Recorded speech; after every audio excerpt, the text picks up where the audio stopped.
अस्सलाम वालेकुम जी and welcome back to brand new video. तो कैसे हैं आप सब लोग। तो जो मेरी एक 30 वाली वीडियो आई हुई है उस पर बहुत सारे लोगों ने बहुत सारा मुझे कमेंट्स किया, बहुत सारे लोगों ने अप्रिशिएट भी किया और मुझे बहुत सारे डीएम भी आए रिगार्डिंग के भाई थर्ड ईयर में होता क्या क्या है। तो मैंने सोचा क्यों ना एक अच्छा सा ब्लॉग बनाया जाए जिसमें आपको बताया जाए कि थर्ड ईयर जो है वो क्या क्या चीज़ें कंटेन करता है और कौन कौन से सब्जेक्ट्स होते हैं थर्ड ईयर के अंदर और प्रैक्टिकल में आप क्या क्या परफॉर्म करते हो। तो ये जो वीडियो है ना कम्प्लीटली रिगार्डिंग डेंटिस्ट्री है, तो डेंटल स्टूडेंट्स के लिए फ़ायदेमंद है और जो लोग फ्यूचर में डेंटिस्ट बनना चाहते हैं उनके लिए फ़ायदेमंद है। लेकिन आप लोग भी देख लें यार, फ़ायदा होगा, अच्छी चीज़ है। Without any further due let's begin this video.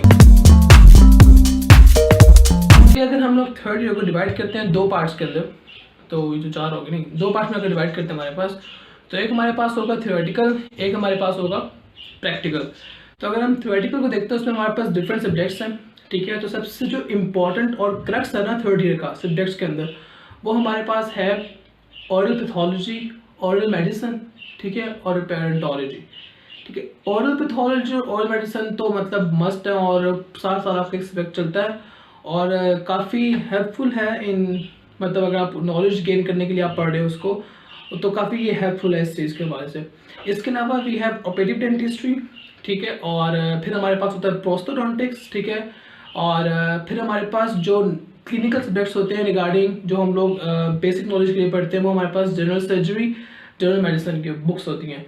और जनरल सर्जरी के अंदर नॉर्मली हमारे पास जो हेड एंड नेक की जरूरत है उसको फोकस किया जाता है, और जनरल मेडिसिन के अंदर नॉर्मली जो मेडिकल इमरजेंसीज होती हैं जो आपको डेंटल चेयर के ऊपर आ सकती हैं, उन वो चीज़ें हैं पे कुछ बिल्कुल बेसिक जनरल नॉलेज की चीज़ें हैं जो कि आपको डायग्नोज करना आनी चाहिए एज अ डॉक्टर। तो ये हमारे पास होगी एक ब्रीफ डिस्क्रिप्शन होगी रिगार्डिंग के थ्योरेटिकल सब्जेक्ट्स क्या क्या होते हैं, ठीक है।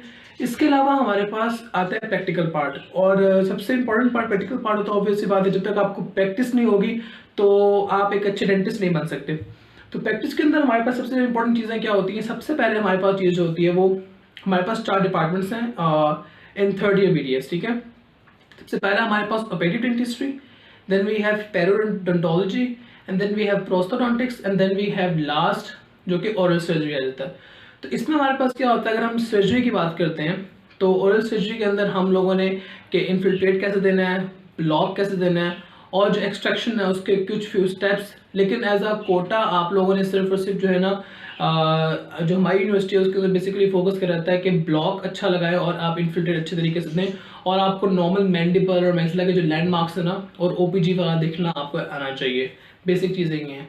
और अगर हम बात करते हैं प्रोस्थो की, तो भाई प्रोस्थो को तो आप छोड़ें। प्रोस्थो में तो आप लोगों ने पार्शियल डेंचर्स बनाने होते हैं, ठीक है, एक्रेलिक के, और साथ आपने मॉडल्स पे आपने आइडियल मॉडल बनाना होता है दांतों का। वो मैं दिखाता हूँ वो कैसे होता है। हाँ, तो भाई प्रोस्थो में ना ये करते हैं आप लोग, ये देखें ना आप, तो ये इस बंदे के ओरिजिनल दांत थे ये वाले, ठीक है, और ये हमने इस पे दांत लगाए हैं आर्टिफिशियल।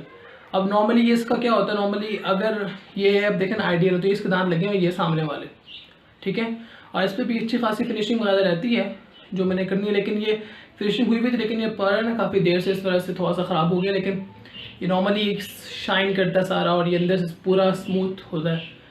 तो ये हम करते हैं प्रोस्थो के अंदर। पैरियो के अंदर भी आप लोगों ने स्केलिंग करनी होती है। इसके अलावा अगर नॉर्मल पेशेंट्स आ रहे हैं ब्लीडिंग गम्स के साथ, उसको कैसे ट्रीट करेंगे, इस दांतों में पीलापन है उसको कैसे ट्रीट करेंगे, ये चीज़ें हमारा आपको पैरियो में आनी चाहिए।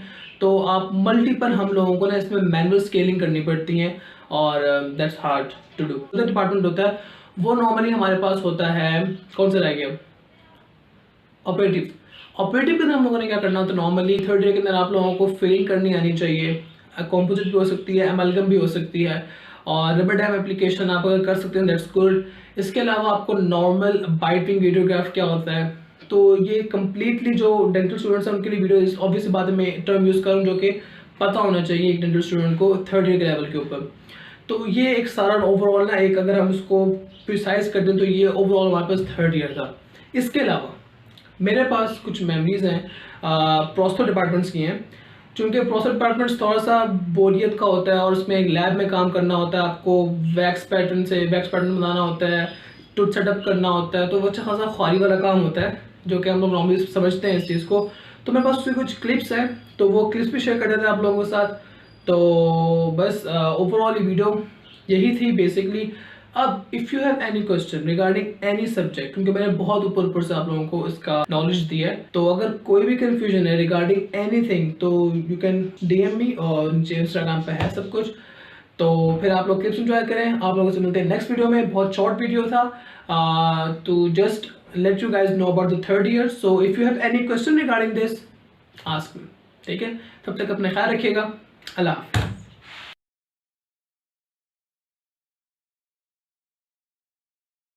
जो है ना ये मॉडल जो था ना ये मेरा हो चुका है कंप्लीट, ठीक है, अभी तक साइन है, ये इनका है दानियाल का। तो अभी मैंने इस पे लगाने हैं ये वाले दांत, ठीक है, और इस पे लगेंगे दांत, तो लगाते हैं दांत, देखते हैं कैसे लगते हैं।